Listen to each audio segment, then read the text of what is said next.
자, 여러분들 그 9번을 한번 보세요.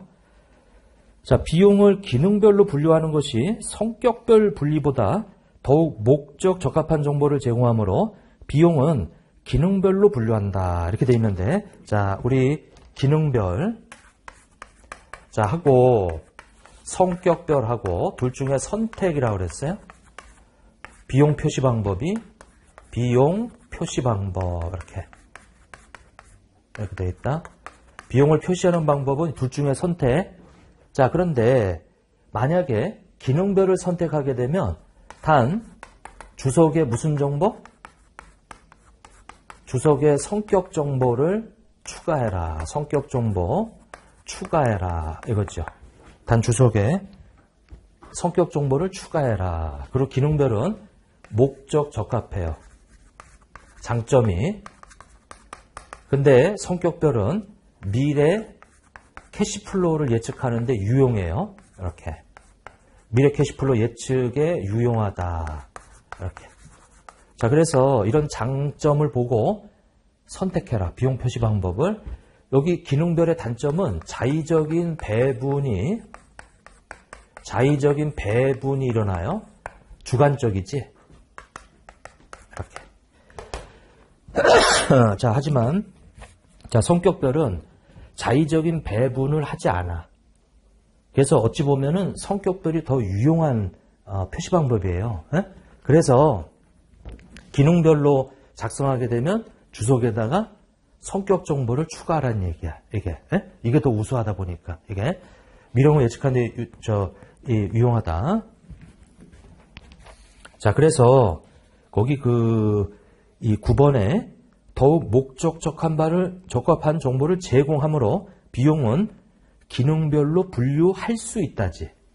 왜냐면 성격별도 가능하거든. 예? 근데 분류한다라고 하면은 기능별밖에 안 되는 걸로 설명을 하고 있는데 틀렸죠? 자, 10번에 영업이익에 포함되지 않은 항목 중 기업의 영업성과를 반영하는 그 밖의 수익 항목이 있다면 그걸 반영한 걸 보고 우리가 조정영업이익이라고 그래요. 근데 이 조정영업이익이라고 하는 단어는 포괄손익에서 본문에 표시하는 게 아니고요. 주석에 표시하지. 주석에 표시한다. 이렇게. 자, 그 다음에 11번에 보면 하한구채택 국제기준서는 재무제표에 표시되어야 할 항목의 순서나 형식을 규정하고 있지 않죠. 알아서 해라. 재량이 부여되어 있어. 알아서 해라. 자, 그 다음에 12번에 기업이 기존의 대출계약 조건에 따라 보고기간 후 적어도 12개월 이상 부채를 차환하거나 연장할 것으로 기대하고 있다며 그런 재량권이 없다면 유동부채로 분류해 있지. 권리가 없단 말이에요. 지금 기말 시점에 이거를 연장할 수 있는 권리가 없어요. 그러면 유동부채로 분류한다. 자, 그래서 이게 처음 차입할 때부터 요거 우리가 연장할 수 있는 그런 무조건의 권리. 자, 무조건의 권리가 없다. 그럼 드디어 1년 이내 만기가 도래하면 이건 당연히 유동부채로 분류하는 거죠. 근데 만약에 연장할 수 있는 무조건적인 권리가 처음부터 대출 받을 때 거기 은행 직원이 이거 만기 3년 있다가 얼마든지 연기할 수 있습니다. 그 말 한마디가 나한테 뭘 줘요? 권리를 주는 거야. 그러면 요 12월 31일이 드디어 이렇게 도래해가지고 드디어 1년 남았는데 요거는 이런 권리가 있으면 얘는 뭘로 분류해라? 비유동으로 분류해라. 에? 만기가 1년 내에 도래하더라도 요거는. 근데 지금 여기는 그런 권리가 없대요. 그러면 유동으로 분류해 있지. 유동으로. 자, 그 다음에 13번에 보면 기타 포괄손익 공자출정 금융자산의 재측정손이 채무상품이죠. 자, 채무상품은 재분류 조정을 해요. 확정급여제도의 재측정 노선은 요거는 재분류 조정을 하지 않는다고 그랬지. 자, 현금흐름 UFP 파생상품의 평가손익 중에서 자, 반드시 효과적인 부분이에요. 효과적이지 않은 부분은 단기손익으로 가고 효과적인 부분은 기타 포괄손익으로 가고. 근데 뭐가 틀렸어요? 확정급여제도의 재측정 요소, 그게 뭐다? 재분류 조정이 되지 않는다 이거죠. 그게.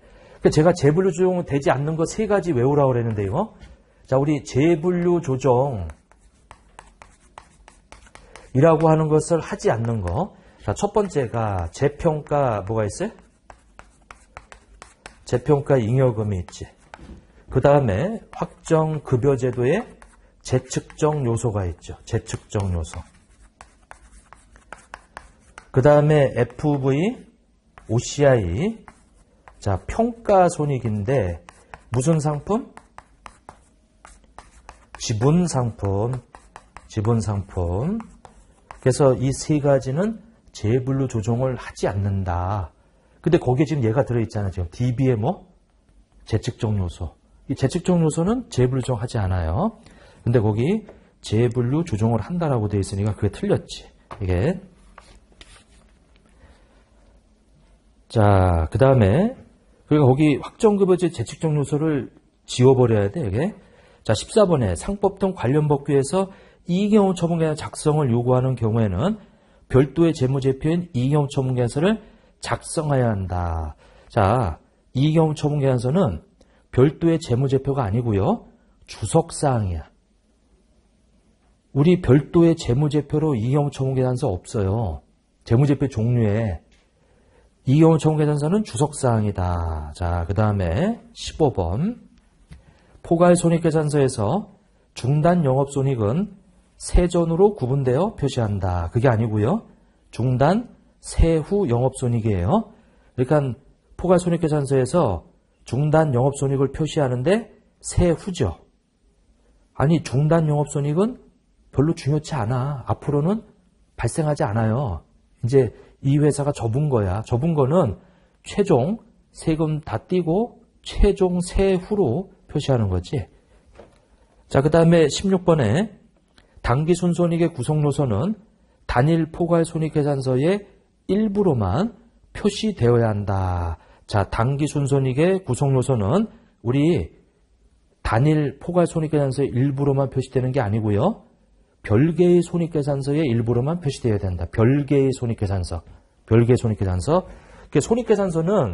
손익계산서는 이렇게 단일의 포괄손익계산서로 작성할 수도 있고, 그럼 그때 여기 단기 수익이라고 하는 것과 단기 비용이라고 하는 것이 여기에 표시가 돼요. 그래서 단기 손익이다. 그리고 기타 포괄 손익이다. 이렇게. 자, 그래서 총포괄 손익으로 이렇게 표시가 되는데 이 단일의 포괄 손익계산서의 요 단기 손익 부분은 여기에 이 전체 요 단일의 포괄 손익에 다 표시가 되죠. 근데 별개의 손익계산서라고 해서 이렇게 두 개로 쪼개면 별개의 손익계산서에만 여기다만 단기 수익하고 단기 비용을 표시하는 거예요. 이렇게. 자, 그래서 이 약자로 쓰면 단기 순익. 그리고 요거는 이제 단기 순익으로 시작해서 여기는 단기 손익이 표시가 안 돼. 그러니까 여기에 별개의 손익계산서의 일부에 표시되는 거지 여기는 표시가 안 돼요. 그리고 이제 other comprehensive income, 기타 포괄손익, 총 포괄손익 이렇게.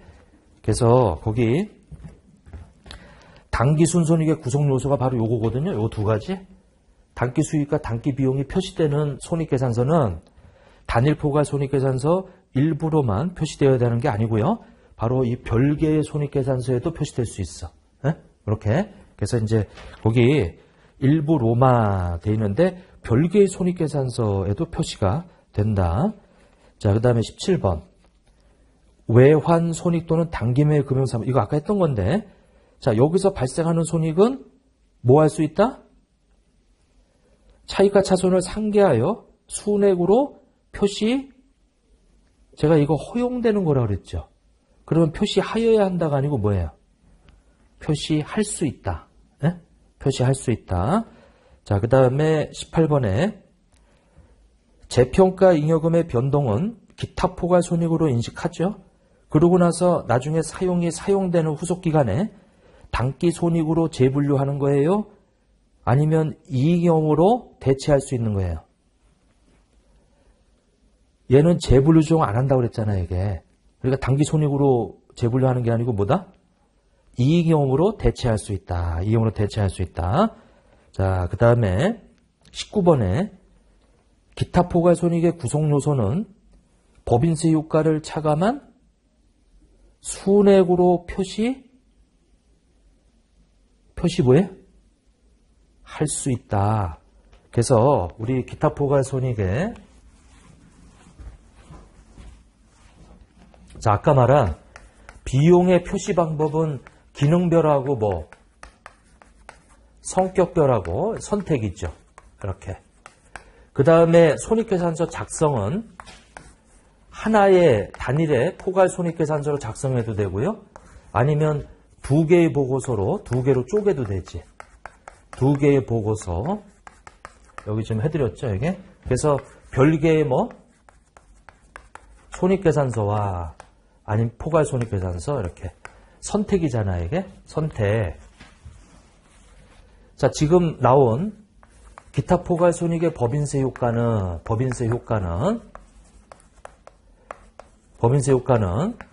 순액으로 표시해도 되고요.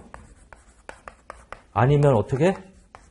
총액으로 표시해서 우리 단일의 금액으로 이 법인세 효과 단일 금액으로 빼줘도 된다고 그랬죠. 이렇게. 다 선택이잖아요. 포괄손익계산 선택할 수 있는 거 세 가지.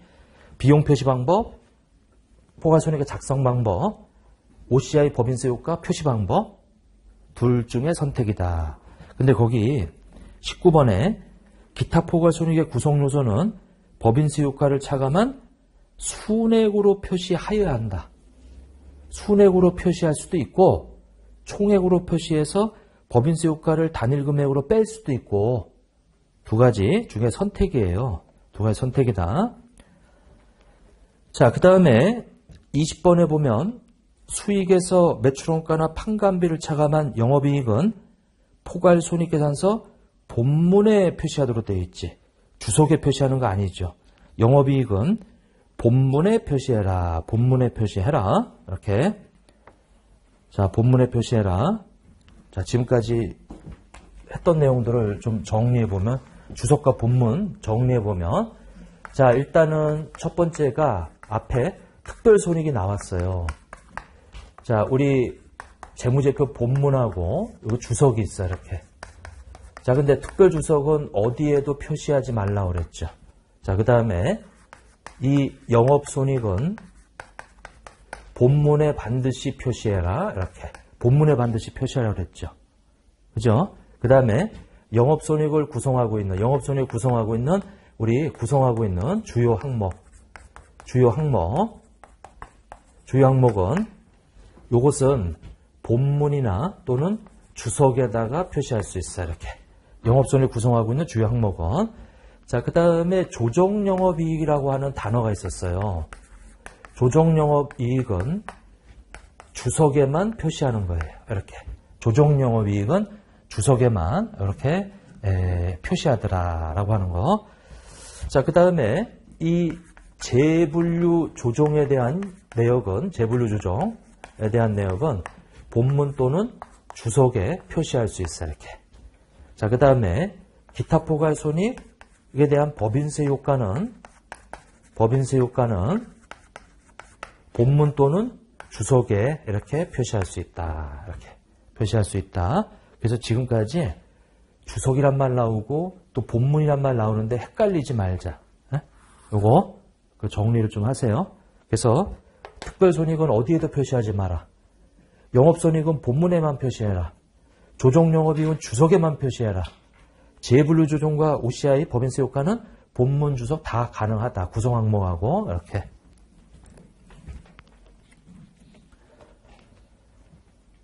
자, 21번. 계속기업의 가정이 적절한지 여부를 평가할 때 경영진은 적어도 보고기간 말로부터 향후 몇 개월, 향후 12개월이라고 그랬죠. 계속기업의 가정에 대해서 적절한지를 평가할 때는 보고기간 말로부터 향후 12개월 이내에 이용 가능한 모든 정보를 고려해라. 자, 22번.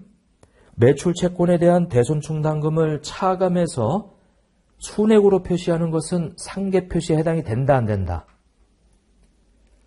요거는 굉장히 중요한 거죠. 잘 나오는 거. 그리고 또 하나가 뭐가 있어요? 재고자산에서 재고자산 평가 충당금을 차감해서 순액으로 표시하는 거.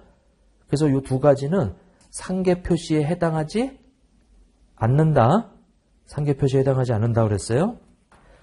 자, 그 다음에 23번. 유동자산은 보고기간 후 12개월 이내에 실현될 것으로 예상되지 않는 경우에도 언제나 비유동자산으로 분류한다. 아니 12개월 이내에 실현될 것으로 예상되지 않으면 그거는 비유동으로 분류해야지. 근데 언제나라는 말이 있어요. 제가 원칙은 거기 나오는 12개월, 요게 12개월이에요. 이렇게. 요게 원칙이지. 근데 언제나가 아니고 예외가 있어요. 예외가. 자, 예외는 운전자본이라고 그랬어요. 자, 운전자본은 맥스라고 해서 1년이 넘어갈 수도 있다. 요 1년하고 여기 정상 영업주기라고 그랬지. 정상 영업주기 이렇게. 그래서 만약에 정상 영업주기가 1년 6개월이다. 1.6년이다. 이렇게.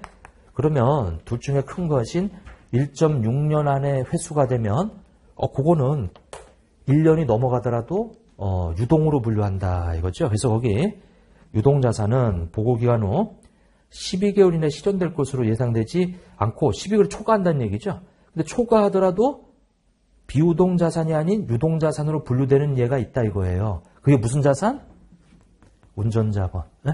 운전자본 이렇게 되어 있고. 자, 그 다음에 24번. 신뢰성 있고 목적 적합한 정보를 제공한다고 하더라도 자산부채의 일부는 유동비유동으로 표시하고 나머지는 유동성 순수에 따라 표시하는 혼합표시 방법. 허용돼요? 안 돼요? 허용되죠? 우리 재무상태표는 유동, 비유동 구분법하고 유동성 순수에 따른 구분법하고 지금 나오는 혼합법 다 허용하죠? 세 개 중에 선택이잖아요, 이게. 네? 이렇게. 자, 그 다음에 25번. 재고자산 평가 충당금을 차감해서 재고자산을 순액으로 측정하는 거, 이거 상계 표시에 해당이 된다 그랬어요? 안 된다 그랬어요? 아까 22번에서 말씀을 드렸는데 해당되지 않는다 그랬죠? 오케이. 그래서 상계 표시에 해당하지 않는다. 그리고 이렇게 순액으로 표시하는 것이 재무제표 이용자의 능력을 저해하는 건 아니에요. 이게. 자, 기준서에서 허용하는 방법인데 상계에 해당되지 않고. 자, 26번. 재무제표는 일관성 있게 1년 단위로 작성한다.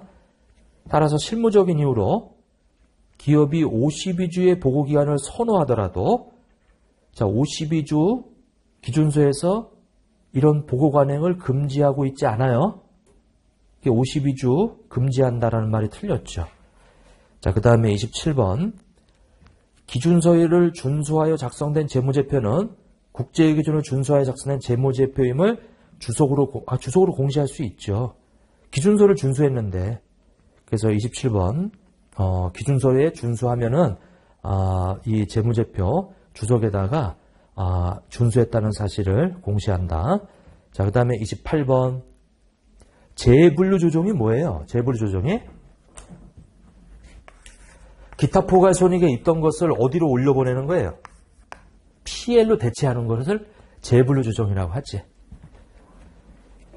근데 거기 보니까 단기나 과거 기간에 단기 손익으로 인식되었으나 이것을 기타 포괄 손익으로 재분류된 금액을 말한다? 이 반대를 얘기하는 게 아니에요. 반대를 얘기하는 게 아니에요. OCI에서 PL로 가는 걸 얘기하는 거지. 예? 요게. 자, 그래서 28번 틀렸고, 29번. 자, 비용의 성격별 분류 방법은 기능별 분류 방법보다 자의적인 배분과 상당한 정도의 판단이 더 개입될 수 있다. 자, 성격별하고 기능별 중에 뭐가 자의적인 배분이 있다고 그랬어요? 기능. 거기 성격별은 자의적인 배분이 없어, 이게. 그래서 거꾸로 해놨지. 29번. 자, 그 다음에 30번에 우리 정상 영업주기, 영업주기라고 하는 거. 영업주기는 자산을 취득해서 그걸 팔아서 현금이 회수될 때까지 걸리는 소요되는 기간이 있죠. 그래서 판매한 시점이 아니고요. 그 자산을 판매해서 현금이 회수되는 시점까지 걸리는 기간을 영업주기라고 그래. 이게. 자, 이제 그렇게 돼 있고. 자, 31번에 기업은 재무제표, 연차보고서, 감독기구, 제출서류 또는 다른 문서에 표시되는 그 밖의 정보 등 외부에 공시되는 모든 재무적, 비내부적 정보에 기준서를 적용한다. 이렇게 나와 있죠. 자, 요것도 좀 알아두세요.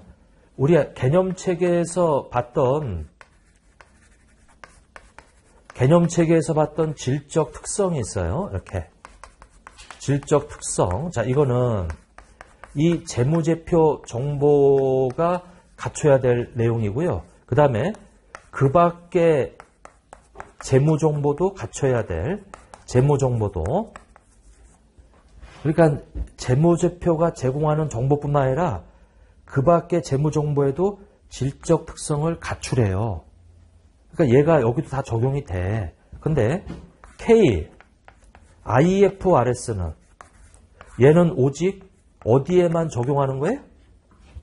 이거 다 가능한데 얘는 기준서는 무조건 뭐 작성하는 데만 적용해라? 재무제표. 그 밖의 재무정보에는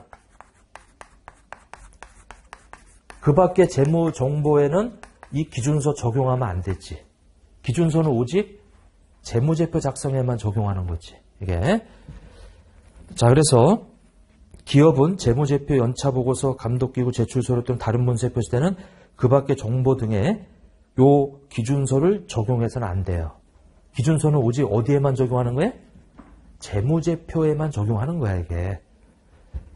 근데 우리 개념체계에서 봤던 유용한 정보가 갖춰야 될 지적 특성이 있죠? 얘는 뭐예요? 재무제표가 제공하는 정보뿐만 아니라 그 밖의 재무정보에도 이 특성을 갖추래요. 이게 이렇게. 그래서 이제 그 31번 틀렸고요. 그 다음에 32번. 경영진이 기업을 청산하거나 경영활동을 중단할 의도를 가지고 있거나 청산 또는 경영활동을 중단 의도가 있을 경우에도 이거 아까 했던 거 비슷한 건데 계속 기업을 전제로 재무제표를 작성하면 안 돼요. 청산, 기업이 망했다라는 것을 가정해서 재무제표 재작성해야지. 자, 33번. 하한구체 때 국제기준에 요구사항을 모두 충족하지 않더라도, 자, 모두 충족하지 않았어. 그러면 주석에다가 일부는 준수하고 나머지는 그렇지 않다고 그렇게 쓸 수 없다 이거예요. 준수했다고. 일부라도 충족하지 않으면 준수했다고 기재하면 안 돼. 네? 이렇게. 그래서 틀렸고요. 자, 그 다음에 넘어가서 자, 34번. 자, 변경된 표시 방법의 지속 가능성이 낮아 비교 가능성을 저해하더라도 재무제표 이용자에게 신뢰성 있고 더욱 목적 적합한 정보를 제공한다고 판단할 때는 재무제표 표시 방법을 변경한다. 비교 가능성을 저해하면 안 돼요. 저해하면 안 된다. 자, 근데 34번은 참조만 하시고, 자, 넘어가시고, 35번에, 자, 매입 채무, 종업원, 그 밖에 영업 원가에 대한 미지급 비용, 얘네들이 주된 영업 활동에서 발생하는 것들이야, 이게. 근데 주된 영업 활동에서 발생하는 것들은 12개월, 즉 1년 기준이 아니고요. 정상 영업 주기가 더 길다면 그거 들어가 있죠. 그래서 12개월 후에 도래하더라도 유동부채로 분류한다. 유동부채로 분류한다. 여러분들 그 매입 채무가 운전자본이에요. 제가 운전자본은 1년하고 정상 영업주기 중에 맥스라고 그랬어요, 이게. 그래서 그 기간 내에 결제되면은 유동으로 분류해야 된다. 유동으로 분류해야 된다. 그래서 그것 좀 체크하시고. 자, 지금 개념 체계하고 재무제표 표시 봤어요. 그 두 파트가 여러분들 이론 문제로 잘 나온다. 2문제 내지 3문제까지 나올 수 있는 장이에요, 여기. 그래서 잘 좀 체크하시고. 그리고 우리 기본서나 객관식 책에서 요 파트의 이론 문제들을 계속 보셔야 돼. 거기 나와 있는 지문들. 예? 이렇게. 자, 그 다음에 재고자산을 한번 봐보시죠. 재고자산.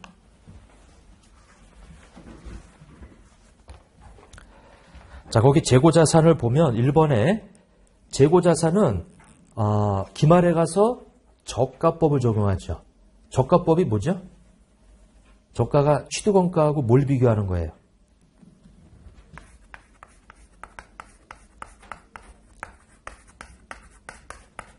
자, 취득원가하고 뭐에?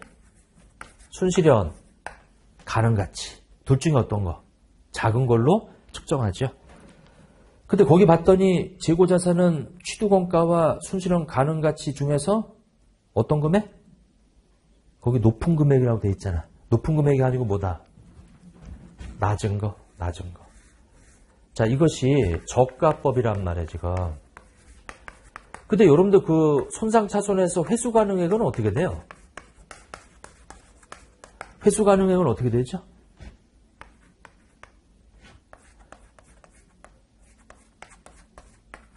여기 앞에가 뭐예요? 맥스지. 근데 거기에서 뭐예요? 여기 순실현 가능가치하고 순공정가치하고는 다른 거예요? 얘는 객관적인 가치고 얘는 주관적인 가치란 말이에요, 이게. 자, 이거하고 뭐하고? 사용가치. 이렇게. 그래서 요거하고 헷갈리면 안 되겠다. 근데 거기 1번에 취득원가와 순실현 가능가치 중에서 낮은 금액으로 측정한다. 재고자산은 이제 그렇게 되어 있고요. 자, 두 번째. 순실현 가능가치는 정상적인 영업과정의 예상 판매가격에서 예상되는 추가 완성원가와 판매 비용을 어떻게 한 거예요? 순실현 가능가치는 거의 가산한 게 아니고 뭐예요? 뺀 거지. 차감한 거지. 그래야 나한테 들어오는 순금액이 되겠죠. 순실현 가능가치는 예상 판매 가격에서 예상되는 추가 완성가와 판매 비용을 어떻게 해라? 차감한 금액을 말한다. 차감한 금액을 말한다. 자, 그 다음에 세 번째. 표준원가법이나 소매제거법 등의 원가 측정 방법은 그러한 방법으로 평가한 결과가 실제 원가와 어떤 경우에만 사용하라고 그랬어요? 어떤 경우? 유사한 경우에만. 상이한 경우에는 쓰지 말아야 돼, 이 방법은. 유사한 경우에만 편의상 사용할 수 있다. 이렇게. 이것도 잘 나왔던 지문이에요. 표준원가법이나 소매제거법 등의 원가 측정 방법은 그러한 방법으로 평가한 결과가 실제 원가와 유사한 경우에 편의상 사용할 수 있다. 자, 그 다음에 4번. 통상적으로 상호 교환될 수 없는 대체가 안 되는 그런 재고자산 항목의 원가와 특정 프로젝트별로 생산되고 분리되는 재화 또는 용의 원가는 자, 대체가 불가한 재고자산은 무슨 방법? 개별법이지. 개별법을 사용해서 결정한다. 이렇게. 자, 그 다음에 5번에 자, 재고자산의 지역별 위치나 과세 방식이 다른 경우 자, 동일한 재고자산에 다른 단위원가 결정 방법을 적용하는 것은 정당화될 수 없다. 정당화될 수 없다. 자, 재고자산은 우리 거기 그 성격과 뭐예요? 성격과 용도지. 성격과 용도가 유사하면은 어떻게? 동일한 방법을, 같은 방법을 이렇게. 근데 성격과 용도가 상이하면은 요거는 다른 방법을 적용해야지. 이렇게. 자, 회계는 성격과 용도 가지고 그 단가 결정 방법을 결정해요. 근데 여기 앞에 지역별 위치나 과세 방식이 다르다. 그거는 상관없어요, 이게. 회계는 성격과 용도가 같으면 같은 방법. 성격과 용도가 다르면 다른 방법을 쓰는 거예요. 여기처럼 지역별 위치나 과세 방식으로 그 단가 결정 방법을 적용하는 게 아니고, 그래서 정당화될 수 없다. 거기 지역별 위치나 과세 방식이 다르다. 이거는 세법이에요.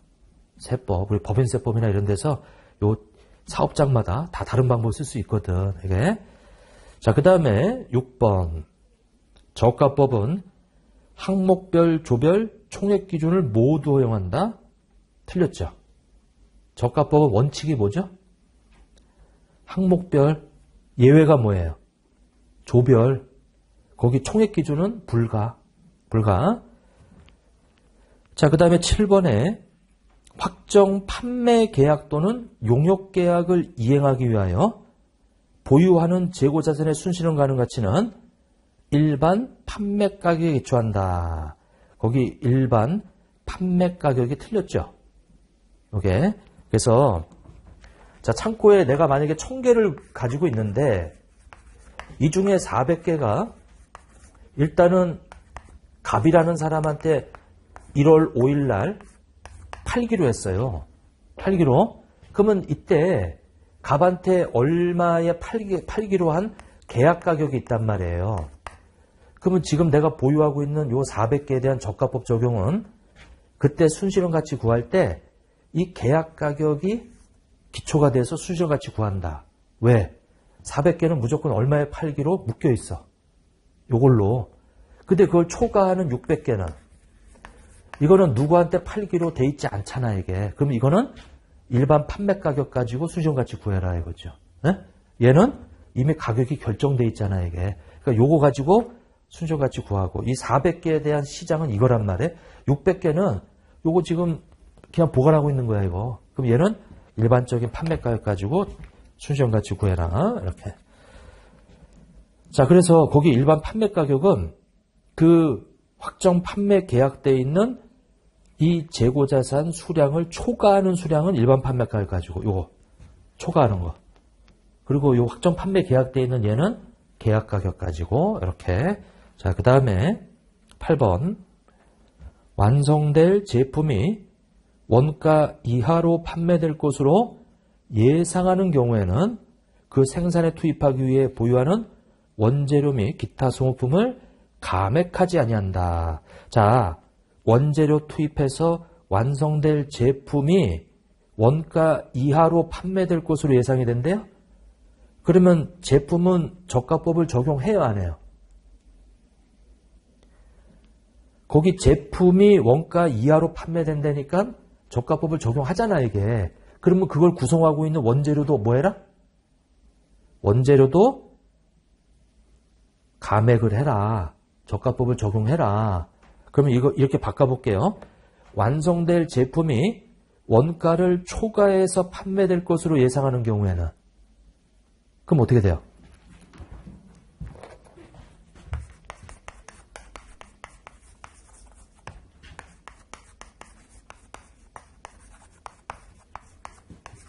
이렇게 돼요. 근데 제품의 원가가 1,000원이야. 근데 이것이 만약에 이렇게 판매될 것으로 예상이 돼요. 그러면 원재료 저가법 적용하지 말라 이거예요. 네? 근데 만약에 원가보다 이렇게 떨어질 거다 예상이 되면 그때는 저가법을 적용해라 이거지. 그러니까 제품을 구성하고 있는 일부인 원재료가 저가법을 적용할 거는 그 투입해서 완성될 이 제품의 저가법 적용 여부 쫓아가라 이거예요. 얘는 안 하니까 안 하고 얘는 하니까 여기도 하고 이렇게. 네? 이렇게. 자, 완성될 제품이 원가 이하로 판매된다. 이거 저가법 적용하죠? 그러면 원재료도 감액해야지. 근데 완성될 제품이 원가 초과해서 판매될 것으로 예상이 되면 저가법 적용 안 하니까 원재료도 감액하지 아니한다. 이렇게 되겠죠?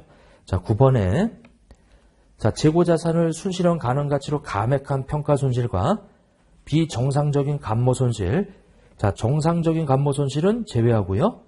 그러면 이것은 감액이나 감모가 발생한 기간에 비용으로 인식한다. 이렇게 돼 있는데 거기 가로 안에 정상적인 감모 손실도 포함해야 돼요. 정상적인 감모 손실도 비용 처리해야 돼. 요거. 그래서 그 가로 안에가 틀렸어요. 자, 평가 손실과 감모 손실은 다 발생한 기간에 비용으로 인식하도록 되어 있죠. 요게. 자, 그 다음에 10번을 보면 재고자산의 평가에 저가법을 적용함으로써 발생한 재고자산 평가 손실은 영업의 비용으로 인식하고, 아니죠. 매출원가로 인식하고, 매출원가로. 그리고 재고자산의 장부 금액에서 직접 차감하여 표시하지 않고요. 재고자산의 장부 금액에서 간접적으로 차감하여 표시한다. 그때 간접적으로 차감할 때 무슨 계정 써주죠? 재고자산 평가 충당금 계정 써주죠. 이게 직접 빼는 게 아니에요. 왜냐하면 가격만 내려갔지 이거 나중에 올라갈 수도 있기 때문에 직접 빼지 않고 우리 재고자산 평가 충당금이라는 차감 계정을 써줘요. 이렇게. 자, 그 다음에 11번을 한번 봐보세요. 11번. 자, 시송품. 시송품이 뭐냐면 한번 써보세요 하고 보낸 거예요. 그러면 상품에 대한 점유가 이미 고객한테 넘어갔죠? 근데 넘어갔지만 한번 써보세요 한 거지 팔은 게 아니에요.